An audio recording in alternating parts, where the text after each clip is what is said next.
Que é isso, né? Nós, como profissionais de saúde, muitas vezes a gente vai se construir, assim, nessa relação com o outro no processo de crise, como essa ponte, às vezes, com o real, esse entre, né? Entre a pessoa compreender o seu sofrimento e talvez evoluir com isso, né?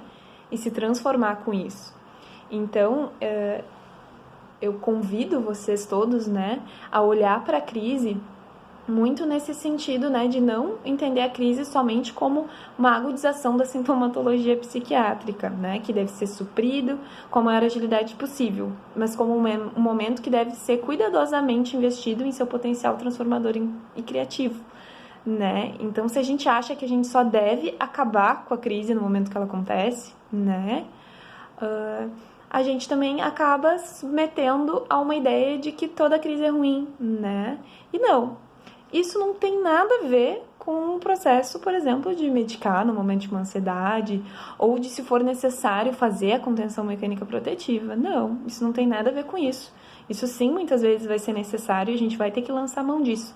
Mas da gente olhar essa crise, por mais aguda que ela seja, né, para além disso, né, pensar aquele sujeito para além da crise. E esse é um dos principais princípios, assim, né, que a gente, quando a gente lida com a crise psíquica, né, de que, bom, é uma crise em um sujeito, e esse sujeito, ele ama, ele tem família, ele tem desejos, né, então ele é um sujeito como qualquer outro, né, que está passando por um momento de maior crise, né, que é esse momento quase sempre de se transbordar, né, de extrapolar esse limite. Tem um conceito de crise que fala muito nesse sentido que eu tô trazendo para vocês, né? É um conceito mais antigo, mas eu acho ele bem legal também. Que ele fala que a crise é a experiência limite. Não por ser uma experiência que desafia o limite, mas por extravasar o delimitado. É uma experiência que traz um excesso do que é insuportável e intolerável. Ruptura em que se redistribuem de uma maneira brutal as condições da realidade, instalando um estado inédito, né?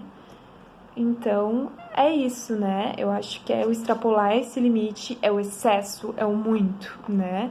E eu acho que lidar com isso diariamente no serviço de saúde não é uma tarefa fácil. Se a gente for pensar na crise em si, né?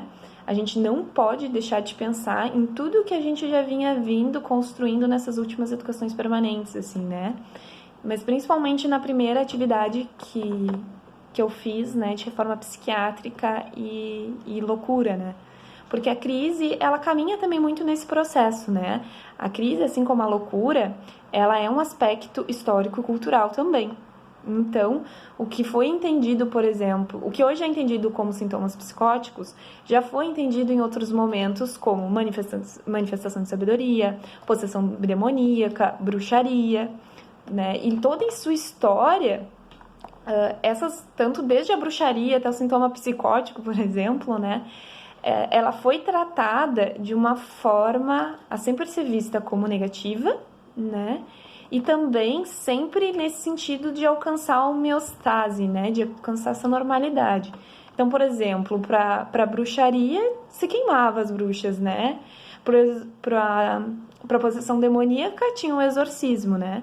E por muito tempo a gente viu o cuidado em saúde mental, cuidado não, né? Mas essa questão, a atenção manicomial em saúde mental, a lidar, por exemplo, com a hipermedicalização de pessoas, né? E com o eletrochoque. Então esse é um ótimo exemplo, na verdade, da gente ver que onde há um esquecimento do sujeito. Nesse caso, há um esquecimento do sujeito, né? Um foco na crise, se a gente for pensar no período manicomial, né? De atenção.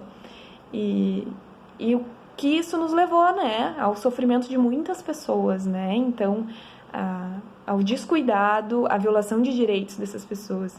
Então, acho que hoje, quando a gente pensa em crise, a gente também tem que pensar nessa história, e que a gente está dentro também, enquanto profissionais de saúde, dentro dessa história.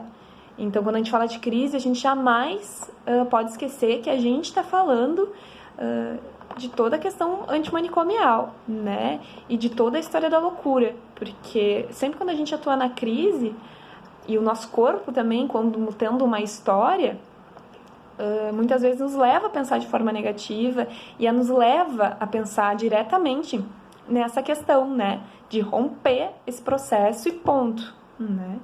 E não que às vezes não vai ser necessário romper essa crise neste momento, mas para a gente olhar isso de outras formas, né? Para a partir disso, como a gente pode estar auxiliando o usuário a refletir sobre sua vida, a refletir sobre suas coisas. No próximo vídeo eu vou falar um pouquinho mais sobre as formas da gente lidar, então, nos momentos de crise com os usuários.